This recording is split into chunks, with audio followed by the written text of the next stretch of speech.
Hello everyone, so I'm here today to do a very special video. It's my last Read Around the World project video, and this is for Oceania. So yeah, we made it to the end. I've read now a book about or from each country in the world. Now my rules were a little bit less strict than most people I know are doing this kind of challenge, but I just didn't want to make it harder for myself. So if I couldn't find a book that was from someone from the country, I would just choose a book about the country, and that unfortunately was the case for a lot of the countries in this area, and also they were not books that I necessarily was overly interested in. There were a lot of them that were very academic, and they were kind of about certain topics that I don't have any idea about, so bear with me, but yeah, it's finished. So the countries included in Oceania are Australia, Kiribati, Fiji, Marshall Islands, Micronesia, Nauru, New Zealand, Palau, Samoa, Solomon Islands, Tonga, Tuvalu, Vanuatu, and Antarctica. So before we start with the books for each country, I also want to mention in this section Sea People by Christina Thompson, which I read a few years ago, and it's about the Pacific Islanders and how their cultures are together, how they are supposed to have arrived there, how they sometimes consider themselves like one community of things, and how different it is from other areas of the world just because it's mostly sea and it's just islands instead of having, like, I don't know, Europe has the land or the US or whatever. So yeah, it was a very interesting book, and it is a very engaging book as well. So if you just want to know a little bit more about the area, I would recommend to read that one.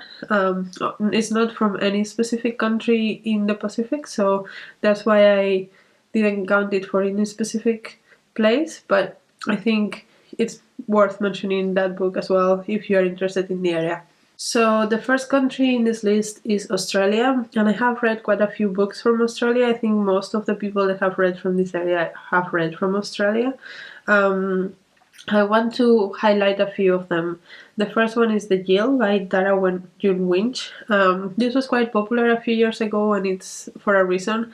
It's a very literary book about an indigenous person in Australia going through, like, it's kind of like structured like a dictionary, and she's kind of trying to recover words, like native words, from her grandpa that could be lost otherwise. And while she's telling the meaning of each word, she also tells like the family story of that word and kind of parts of her life. I thought it was a very creative way to tell a story, and I will recommend if you like literary fiction. Another one that I will recommend, if you like something a little bit cozier maybe, is The Lost Flowers of Alice Hart by Holly Ringland. This follows a woman that had a very hard childhood and kind of moved away, and she's very into flowers, so each chapter has the name of a flower and it kind of relates to that flower. So for example, one chapter has the name of the flower that grows in the desert, and that's when she was living in the desert, that kind of thing. And it's, I mean, it's not like the deepest book I've ever read, but it's very well written and it's kind of cozy. And yeah, it does some nice things like what I mentioned with the flowers. So I think if you want something a little bit less heavy, this is a good book to pick up.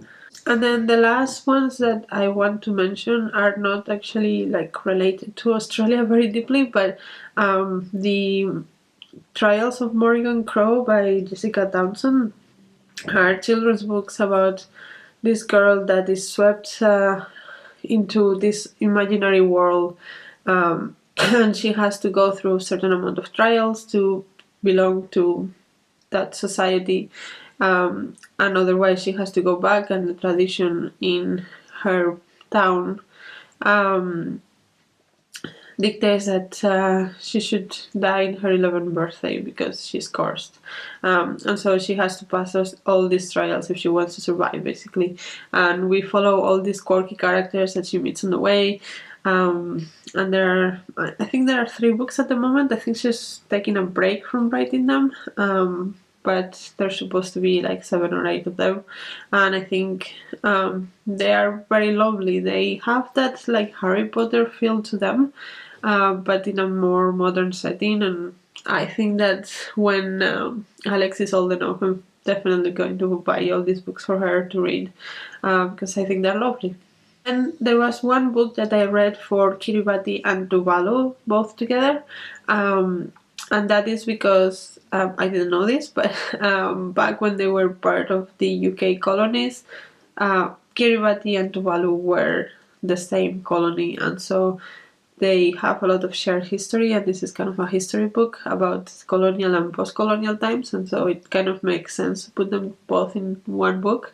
I found this a little bit too detailed. Like, there was a lot of talk about which governor and colonel or whatever were in the island and what they did and all of that. And I don't know, I just was hoping for something a little bit more, not general, but a little bit more higher level, not into the amount of gritty details that it went.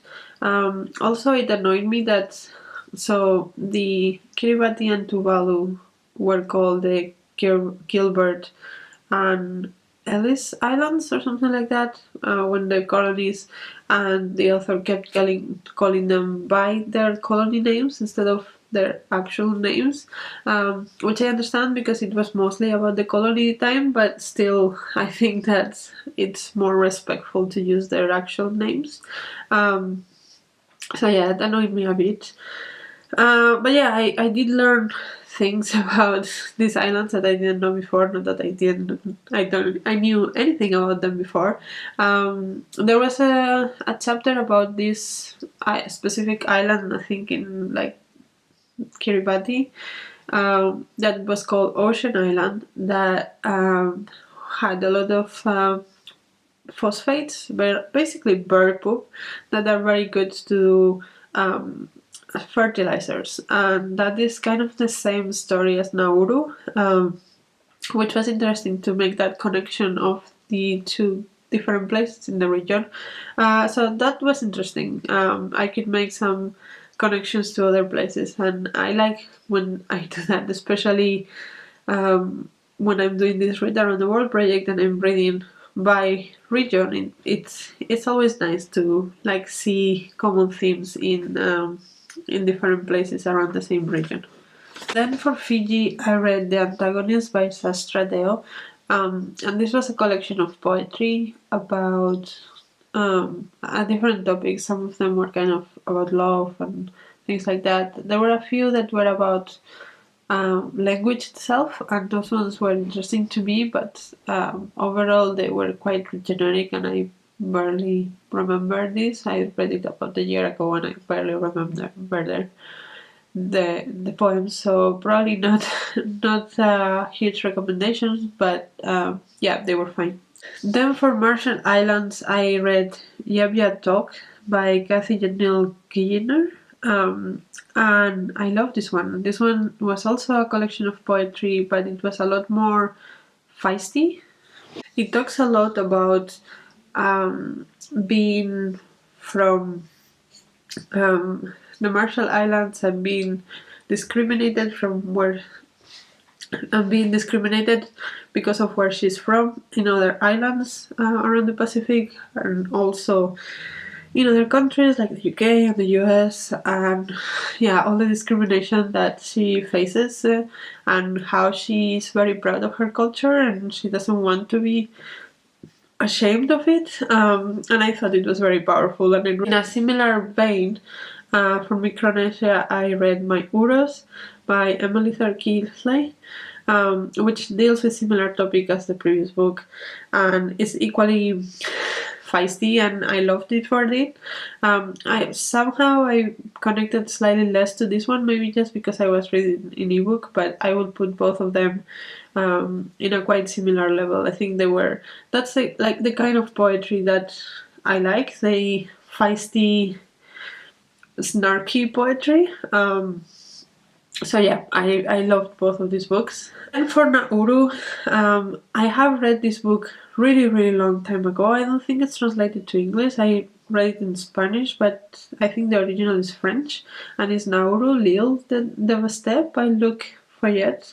And it basically talks about how Nauru arrived to the situation they are in now, or like however many years ago this was written. I don't know what the situation is now, but basically it says that when they gained independence, they started making money with the phosphates from bear poop. That made them a lot of money, and so very poor simple people suddenly got a lot of money, and so they started like spending a lot of money on really materialistic things like cars and eating from, like, instead of their traditional foods, they started eating a lot of processed foods, and like there was something ridiculous, like 60% of the population has diabetes now, something like that. I don't remember the exact numbers because I read this like 10 years ago, but like something very ridiculous like that.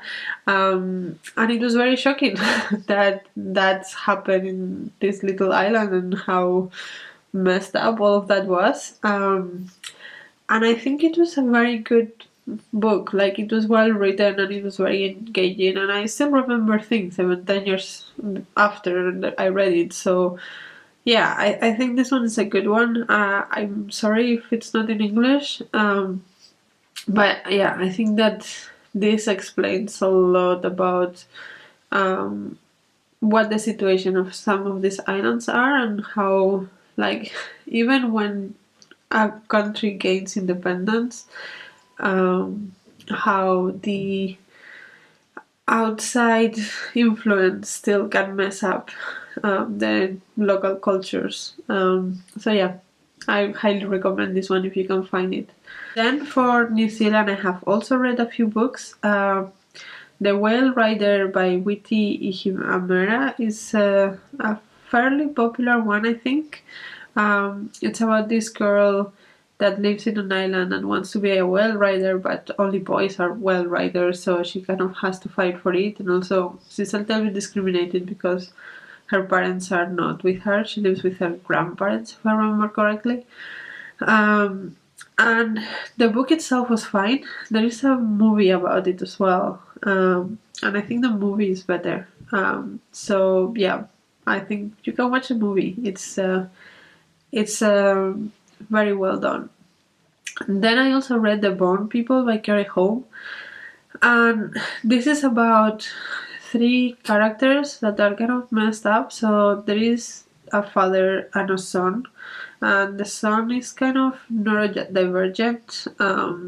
He probably has autism or ADHD. It's not pointed out, and then they meet this woman that lives in a tower nearby, and she's kind of eccentric, but she kind of gets the boy, and then the father and her kind of get into a relationship, and they are like not like family unit in the traditional sense, but this kind of like oddballs find their own people kind of thing. It was okay. It's very literary, and I sometimes found it a little bit difficult to follow. It's also very embedded on the culture, and that is a good thing, but again, it makes the reading experience slightly more difficult for outsiders.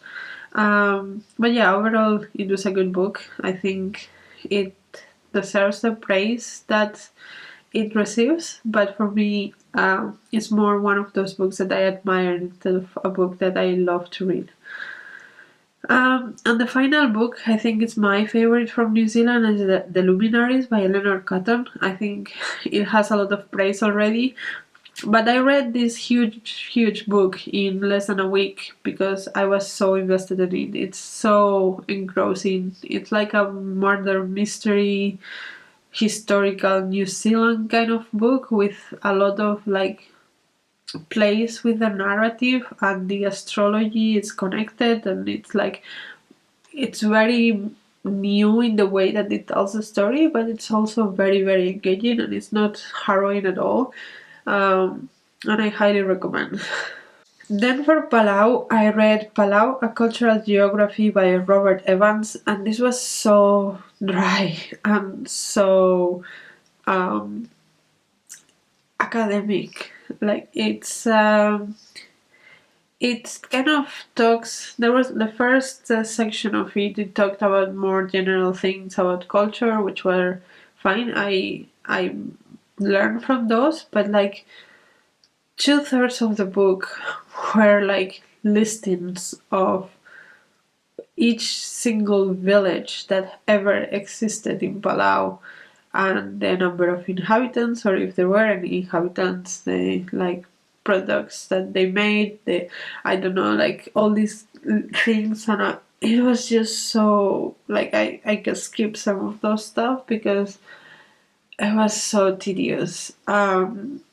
So yeah, I would recommend, if you have any recommendations for Palau, I would love to know, because this one was not the one. I mean, yeah, I guess I learned some stuff about Palau in the beginning, but yeah, they have this really weird thing in which like young girls are expected to go out and kind of prostitute themselves to make money for the family, and then they can come back and start their families because now they have money. Yeah, things like that I learned, but yeah, the writing was so dry. And for Samoa, I read Where We Once Belonged by Sia Fiegel. This was a strange book to me because so it was about a young girl and kind of her life and her friends and stuff. And at the beginning, it almost feels like a way kind of standard story that is just in Samoa instead of in the middle of the US, but it was not that different. But then it kind of like starts being more weird and more literary, and there are some poems in between, and it changes perspectives, and it does become a lot more literary. So yeah, it was interesting. I'm not sure I completely got everything because I think there was a lot of cultural notes and a lot of cultural references and practices that I'm not familiar with that went all over my head. But yeah, I think it's a very interesting book. I think I would like to read more from this author and understand a little bit more about the Samoan culture so that I can get more from these books. But I think as a first experience was quite an interesting one. Then for the Solomon Islands, I read Tikopia Songs by Raymond Firth, and Tikopia is it's a small island between, well, it belongs to Solomon Islands, but it's between Solomon Islands and Vanuatu, and it's kind of like 150 kilometers away from any other island. I I tried to search it on Google, and it's one of those islands that is kind of like a square because they haven't bothered to map it properly. So yeah, it's very remote, and this book is about the songs that they have and the dances that they have traditionally, and the importance of that music on the culture of the islands. Again, it's very academic and very specific on the topic that it's talking about. So it was not always the most easy or interesting to read, but I think this one at least was written in a more engaging way, and it was just purely the topic that was not that interesting to me to read an academic book about. But yeah, again, as I said, it made me look up what Tikopia was, it made me look up how these songs sound and how like the place looks like and stuff, which I think is a good thing. So I think this was not a bad book. I think it was more of a not the book for me rather than bad books, full stop. Then for Tonga, I read A Providence of War by Joshua Taumufalau. And this is kind of, I think it's supposed to be a historical fiction about some of the first tribes that were in the region. But it also read kind of like almost a fantasy. There was no magic in it, but I don't know, maybe it's because I don't read these kind of books very often, but like the battles and the chiefs going back and forth, and there was some mythology in it. I think there was not like real magic, but there was some mythology on it, and like the tribes fighting each other. It just somehow had a fantasy vibe. But yeah, overall it was good. It looked like a self-published book, and there was supposed to be more in the series, but this was like the only one that I saw. So I don't know if he just didn't write the other ones, so they didn't get published, or what it is. But I think this one was like, it was a change of pace from everything else, and it was welcome, and it was well written. It was quite well written as well. The story itself about the tribes, I think of course it's a little bit different than something based on medieval Europe or whatever, because there's obviously all these like ships going everywhere and all that stuff, but somehow it didn't feel like different enough or embedded in the culture of Tonga enough. But at the same time, it was a well-written, like fantasy historical fiction kind of book, so I enjoyed it. Then for Vanuatu, I read Unfolding the Moon by Lysandre Bolton, which again is an academic book about the position of women in Vanuatu, and like, so there is this concept of custom, so like customary in English, but it's written with K and KU, custom, and yeah, and it's a little bit different from the connotations that it has in English, so it kind of, they take it as like the culture that matters, kind of, and how women often were not considered part of customs. Well, even though they had their own traditions and stuff, those were not included in the cultural awareness of the islands, and how women fought to be included in that, and how their traditions are equally important and should equally be considered as the men, and like all the things that are being done about it by these women. And again, it was an interesting topic. I think it was a little bit too academic for what I was looking for. It was very involved with the semantics and the exact meanings of everything, but also like I was interested in reading about the women position in the society and what they were doing to change it and stuff like that, so that was interesting. So yeah, I was happy with this one.